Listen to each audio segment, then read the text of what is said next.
Salut tout le monde, c'est Jérémy. Aujourd'hui, je vais vous parler d'une caméra de sécurité un peu particulière avec cette Anke FCD 600. C'est une caméra PoE assez spéciale car elle dispose d'un champ de vision à 180 degrés.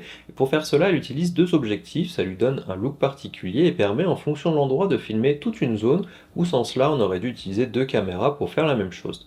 Je vais donc vous montrer comment l'installer, ce que ça donne niveau qualité vidéo. Et j'ai aussi reçu un NVR avec un enregistreur vidéo, donc on verra au passage comment ça fonctionne et à quoi ça peut servir.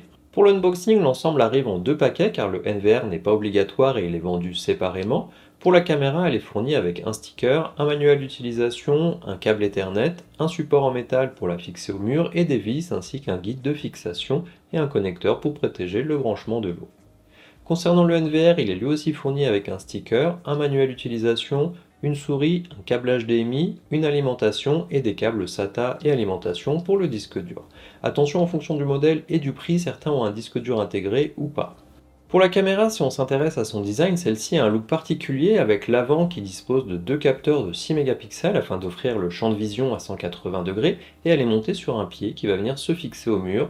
Elle est IP66 et peut être utilisée en intérieur ou extérieur et résiste à des températures de moins 30 à 60 degrés. Il existe aussi un modèle rond, si je peux dire, qui servira à se fixer à un plafond et qui sera plus compact. Au dos, pour la connectique, on a plusieurs entrées et sorties selon si on veut la brancher à une alarme, la brancher à une alimentation 12 volts et le port Ethernet pour la connectivité et surtout l'alimenter en PoE. Je précise qu'on n'a pas de Wi-Fi du tout sur cette caméra. Sur le dessus, on a un compartiment qui permettra de la réinitialiser ou d'y mettre la carte SD qui sert au stockage local quand on l'utilise sans l'enregistreur. Pour le NVR, c'est finalement une boîte avec des connecteurs à l'arrière, deux ports USB, un port Ethernet pour le connecter au réseau, un port pour l'alimenter, 8 ports PoE pour connecter et alimenter les caméras et un port HDMI pour y brancher un écran afin d'afficher l'ensemble, mais aussi un port VGA pour les écrans plus anciens. La caméra peut être utilisée de deux manières, soit en Ethernet, directement connecté à votre box Internet pour ensuite pouvoir y accéder via le logiciel Enke pour faire la première configuration, lui mettre un mot de passe, la rendre accessible via l'application. Je vous avais montré cette partie-là dans une précédente vidéo sur la Anke C500 que je vous remets en description. Dans ce cas-là, il faudra avoir un switch PoE qui va alimenter la caméra par son câble Ethernet ou soit rajouter une alimentation en plus pour qu'elle puisse s'allumer car une box Internet classique ne le fait pas et aussi lui rajouter une carte SD pour pouvoir enregistrer les vidéos et les événements et pouvoir les consulter plus tard. Sachant que l'alimentation n'est pas fournie avec la caméra et qu'il faudra l'acheter en plus. La seconde solution, celle que je vais vous montrer aujourd'hui, c'est d'utiliser un NVR. C'est le second appareil que j'ai reçu et qu'il faudra acheter en supplément. Celui-ci va permettre de centraliser les caméras, de les afficher sur un écran, de les alimenter via le port Ethernet via PoE et surtout d'enregistrer les flux vidéo des différentes caméras dans un point central. Le modèle que j'ai reçu n'a pas de disque dur installé par défaut, il faut donc en rajouter un comme on le ferait sur un ordinateur fixe en ouvrant le boîtier et en le connectant grâce au câble fourni. C'est assez simple et rapide à faire, il n'y a que 4 ou 5 vis simplement à démonter et dans mon cas j'ai pris un disque dur que j'avais à disposition, mais si ce n'est pas votre cas vous pouvez aussi commander le NVR avec le disque intégré directement et pour vous donner une idée du stockage nécessaire, avec le disque de 500 Go que j'ai, je peux stocker 10 jours d'enregistrement continu. Je pense que c'est déjà pas mal et on peut bien sûr choisir de n'enregistrer que les événements pour éviter de saturer le stockage pour rien. Alors avant d'installer la caméra à l'extérieur, je vous conseille de faire l'installation en intérieur sur un bureau pour être sûr que tout fonctionne comme prévu avant d'aller faire des trous dans votre mur pour rien et surtout pour avoir un écran facilement accessible. Pour le NVR, c'est assez simple, il suffit de le démarrer, d'entrer les informations de base pour créer un compte admin avec un mot de passe. On peut brancher une souris et un clavier directement dessus pour faire tout ça plus facilement qu'avec le clavier virtuel et on peut aussi formater le disque dur pour le rendre accessible. Une fois cela fait, on peut brancher la caméra sur le premier port Ethernet qui sera directement reconnu et affiché par le logiciel. On peut ensuite paramétrer beaucoup de choses, donner un nom à la caméra, régler les options de détection, régler les plages horaires, ajouter des informations sur l'image ou les enlever, régler la façon dont la vision nocturne s'affiche. Dans mon cas, j'ai désactivé certaines fonctions car pour avoir la vision nocturne en couleur, une lumière reste allumée la nuit et c'était pas très pratique ou agréable. J'en avais pas spécialement besoin, surtout si ça reste allumé en continu. Mais comme vous voyez, il y a vraiment beaucoup d'options, ça peut faire un peu peur d'avoir autant de choix, mais je pense qu'en prenant une bonne heure pour revoir chaque paramètre et l'adapter à ce qu'on veut, on peut arriver à faire pas mal de choses. Bien entendu, ça sera plutôt pour les utilisateurs avancés, on va dire, parce qu'un débutant aura peut-être un peu de mal et trouvera peut-être ça un petit peu trop difficile de s'y mettre à fond pour pouvoir finalement avoir quelque chose qui fonctionne et surtout qui permette d'être alerté en cas de détection. Si on passe à l'installation physique, il faut pouvoir connecter la caméra via un câble Ethernet jusqu'au NVR. Donc en fonction de ce qui est chez vous, c'est plus ou moins facile à faire. Dans mon cas, j'ai mis le NVR dans ma baie informatique qui se trouve dans mon garage avec la caméra de l'autre côté du mur. À noter aussi que l'interface que vous voyez sur le NVR peut être accessible depuis un navigateur sur un ordinateur présent sur le même réseau. Après, vous pouvez aussi le rendre accessible depuis l'extérieur en ouvrant les ports de votre box internet, mais c'est beaucoup moins sécurisé. Dans mon cas, j'accède via un VPN qui me connecte au réseau de chez moi, mais si vous voulez avoir le NVR et un écran de contrôle dans votre garage et quand même pouvoir y accéder au besoin, c'est une bonne solution.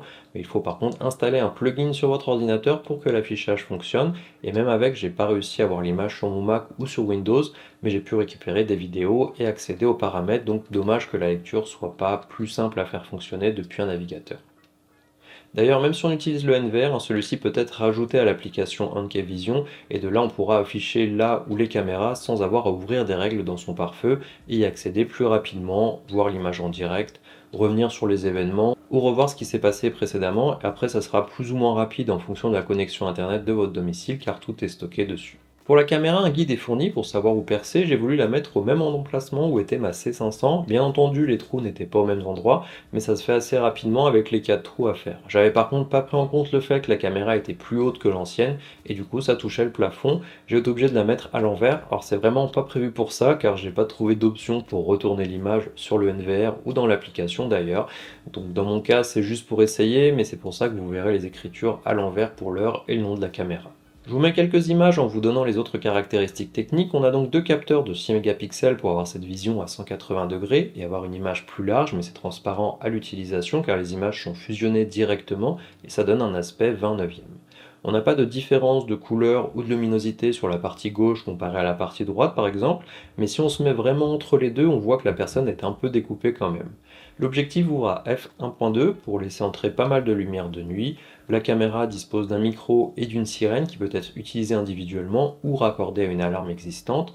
Il y a 12 types de sons disponibles pour faire peur à un intrus et le volume maximum est de 95 décibels. Les notifications sont disponibles par l'application ou par mail en fonction de ce qu'on souhaite. Pour la vidéo, elle utilise un codec en H265, WDR 120 décibels et 3D DNR et a une résolution de 3632 sur 1632.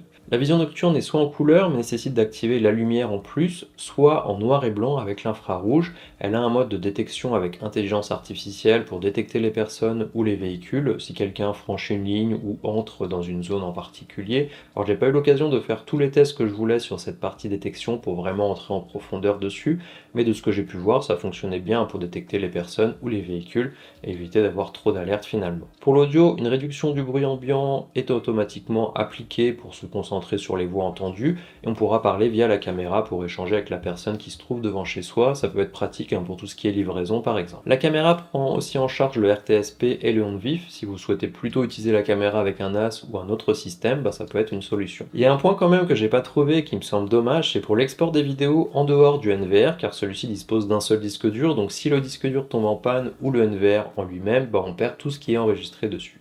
J'aurais aimé voir des options pour faire des copies sur un cloud ou encore de pouvoir automatiser un export sur un disque USB ou sur un partage réseau, parce que là on peut brancher sa clé USB, choisir ses fichiers manuellement et les récupérer, mais c'est pas très pratique. Et pareil, depuis le navigateur, c'est un download manuel qui était disponible, donc pour une vidéo ça va, pour en faire quelques-unes de temps en temps parce qu'on a besoin d'aller chercher telle ou telle vidéo, oui, mais pour faire des sauvegardes régulièrement, ça sera pas vraiment l'idéal. C'est donc pas super niveau sécurité des données si le NVR ou le disque dur à l'intérieur tombe en panne, le mieux étant d'activer le RTSP, de l'ajouter à son NAS ou autre système de vidéosurveillance comme un Synology par exemple, mais à ce moment-là, on n'a plus vraiment besoin de toutes les options du NVR si on a déjà tout en place sur son NAS.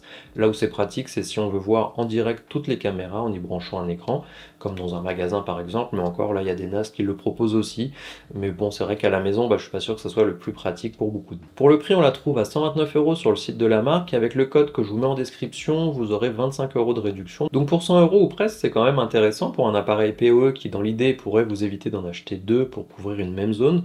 Je vous mets le lien en description si vous voulez aussi en savoir plus sur les paramètres et fonctionnalités que j'aurais peut-être oublié. Pour terminer, j'ai trouvé l'installation assez simple, on est assez bien guidé sur les différentes étapes pour avoir rapidement quelque chose qui fonctionne. Je précise quand même que je travaille dans l'informatique, donc forcément ça me parlera un petit peu plus que n'importe qui. Après, ça prend un peu plus de temps à tout configurer selon ses goûts en utilisant le NVR, et je pense qu'il faut quand même aimer ça, car une personne lambda aura pas forcément la patience d'aller dans chaque sous-menu quand on compare à des applications plus récentes où l'interface est plus jolie et plus agréable à utiliser. On peut aussi utiliser l'application Enkevision et non pas le NVR, mais là aussi c'est pas au niveau des applications des marques de caméras qui fonctionnent sur le cloud par exemple. La qualité vidéo par contre est bonne de jour comme de nuit, et cette image très large permet d'avoir un champ de vision où en temps normal on aurait dû mettre deux caméras, donc c'est un plus et ça coûte moins cher forcément. Après je dirais que si je prévoyais vraiment de l'utiliser à fond, je partirais plutôt sur une utilisation avec un NAS pour être sûr que les données soient bien protégées et éventuellement sauvegardées ailleurs, en dehors de chez moi, et à ce moment-là j'utiliserai l'interface de celui-ci pour avoir quelque chose de plus agréable je pense, mais si ça vous intéresse on verra peut-être cela dans une autre vidéo car je pense que celle-ci va commencer à être un petit peu longue. Voilà, j'espère que cette vidéo vous a plu, si vous avez des questions laissez-les moi en commentaire et on se voit dans la prochaine vidéo.